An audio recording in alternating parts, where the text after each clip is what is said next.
আগেই বলেছিলাম ভয়ঙ্কর সুন্দর কিছু নিয়ে আসব। দেখলেন তো নিয়ে আসলাম। এতক্ষণে নিশ্চয়ই বুঝে গেছেন কি করতে যাচ্ছি। চলেন দেখি কি করা যায়। হ্যালো এভরিওয়ান, আসসালামু আলাইকুম। কেমন আছেন সবাই? আরেকটা নতুন ব্লগে আমন্ত্রণ জানাচ্ছি। জানেন নিশ্চয়ই সুন্দর মানেই ভয়ঙ্কর। দেখেন তো কি সুন্দর লাগছে দেখতে, অথচ খুবই ভয়ঙ্কর। আর এই ভয়ঙ্কর সুন্দর জিনিসটা দিয়ে আমরা করে ফেলবো কাঁচা আম দিয়ে কাঁচা মরিচের আচার। কাঁচা আমের সিজন চলে যাচ্ছে, অথচ আমি এখন ওই কাঁচা আম দিয়ে কাঁচা মরিচ দিয়ে একটা তেলে ডুবানো আচার বানাইনি। এটা হতে পারে বলেন? চলেন তো দেখি কি কি লাগে। নর্মাল আচার বানাতে যা যা লাগে ঠিক তাই তাই লাগে। 2 রকমের সর্ষে নিয়েছি, 5 ফোড়ন নিয়েছি, জিরে নিয়েছি, গোটা জিরে, আর হচ্ছে শুকনা মরিচ, 2টো তেজপাতা। আর এখানে আছে 20 থেকে 22টা রসুনের কোয়া। আর আমি দিতে পারবো না ভাই, আমারও তো একটা আন্দাজ আছে বাজারে রসুনের যেই দাম, ও বাবা।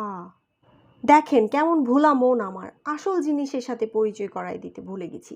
আম, কাঁচা আম লাগবে তো। কাঁচা আম ছোট ছোট কিউব কিউব করে কেটে নিয়েছি।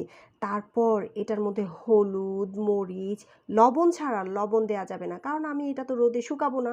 লবণ দিলে হবে কি জানেন, পানি উঠে যাবে তো। আমি পরে এটা রোদে কোথায় শুকাবো? তারপর কি করেছি, ওই যে আগে সর্ষে নিয়েছিলাম, সাথে 5 ফোড়ন আর গোটা জিরা, শুকনা মরিচ ছিল, ওগুলোকে শুকনা খোলায় একটুখানি ভেজে নিয়েছি, ব্ল্যান্ড করে পাউডার করে নিয়েছি। এরপর হচ্ছে আসল মজা, আমগুলোর মধ্যে দিয়ে ভালো করে একটা ম্যাসাজ দিতে হবে যেন সবগুলোর মধ্যে ঠিকঠাক মতো লাগে।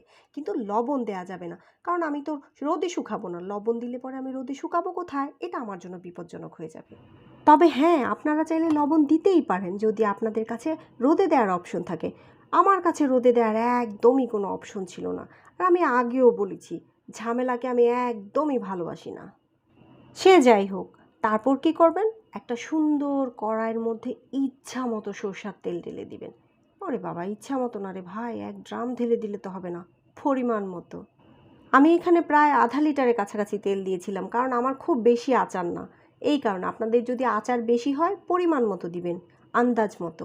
তারপর সেই তেলটাকে ভালো করে গরম করে নিতে হবে। এর মধ্যে গোটা 5 ফোড়ন আর 4-5টা শুকনা মরিচ দিয়ে দিবেন। তারপর ওই যে গোটা রসুনের কোয়াগুলো ছিল, ওগুলো দিয়ে দিবেন। দেওয়ার পরে দেখবেন আসল ম্যাজিক কেমন সুন্দর করে ফুটে ওঠে। যখন ফুটে উঠবে তখন সেই যে ম্যাসাজ করেছিলেন আমগুলো, ওগুলোকে দিয়ে দিবেন। দেওয়ার পর একটু নাড়াচাড়া করবেন, এদিক সেদিক করবেন, একটু অপেক্ষা করবেন যাতে হালকা হয়ে আসে। হয়ে আসার পরে পরিমাণ মতো লবণ দিয়ে দিবেন। লবণ তো দিতেই হবে। আর দিয়ে দিবেন কি বলেন তো? বিট লবণ, যা ছাড়া আপনার আচার জমবে না। আর এখন এই মরিচ সুন্দরীদের দিয়ে দিতে হবে। লাল, সবুজ, কমলা সবাইকে ঢেলে দিবেন। দেখবেন কীরকম একটা ফ্লেভার যে চলে আসে, ম্যাজিক। এরপর থেকে শুরু হবে আপনার ম্যাজিক। এরপর এই ডেঞ্জারাস সুন্দরীরাই আপনার আমকে করে তুলবে, মানে আপনার আচারকে করে তুলবে অন্য লেভেলের। এই কারণেই আমি এদের নাম দিয়েছি ডেঞ্জারাস সুন্দর। ও আচ্ছা, দাঁড়ান দাঁড়ান, এর মধ্যে 4 টেবিল চামচের মতো ভিনেগার দিয়ে দিবেন। ভিনেগার না দিলে কিন্তু আপনার আচার বেশি দিন ঘরে রেখে খাওয়ার মতো উপযুক্তই হবে না, ওই একবেলাই খেতে পারবেন। তারপর আপনার কাজটা অনেকটা সফট হয়ে যাবে। এরপরে এদের একটু পরপর নেড়ে দিতে হবে, বস, নয়তো কিন্তু নিচে লেগে যাবে, খাওয়ার উপযুক্ত আর থাকবে না, কয়লা হয়ে যাবে, আপনার সব শেষ হয়ে যাবে। তো সেরকম কিছু হতে দেওয়া যাবে না। দাঁড়িয়ে দাঁড়িয়ে একটু একটু নেড়ে দিতে হবে। আর ওদের রান্না করতে হবে প্রপার ওয়েতে। একদম চুলা বাড়িয়েও দেওয়া যাবে না, কমিয়েও দেওয়া যাবে না, মিডিয়াম আঁচে রান্না করতে হবে কালার আসা পর্যন্ত। আর এই টাইপের মরিচের আচার হচ্ছে ঝালখোরদের আচার। যারা ঝাল খেতে প্রচণ্ড ভালোবাসেন আমার মতো, তাদের জন্য এই আচার।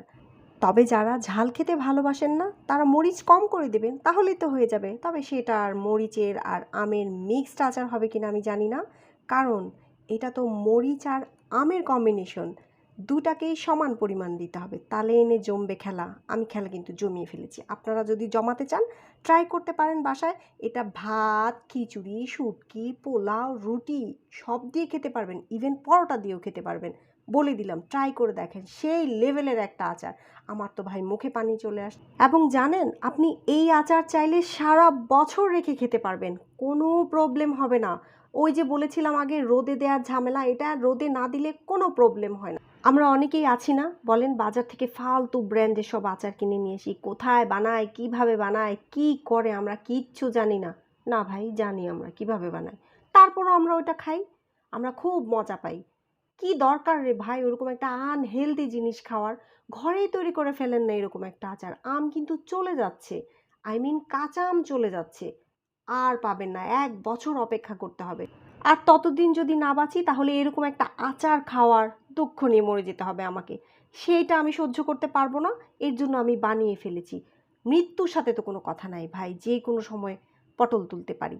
কি দরকার ওরকম একটা আচার খেয়েই মরে যাই। তাই আমিও বানিয়ে ফেলেছি, আপনারাও বানিয়ে ফেলুন, বুঝবেন ঘরে তৈরি এরকম একটা তেল দিয়ে, আম দিয়ে, মরিচ দিয়ে আচার খাওয়ার কি মজা। তো আজকের মতো বক বক শেষ করছি, কথা হবে নেক্সট ব্লগে। সেই পর্যন্ত বাই বাই।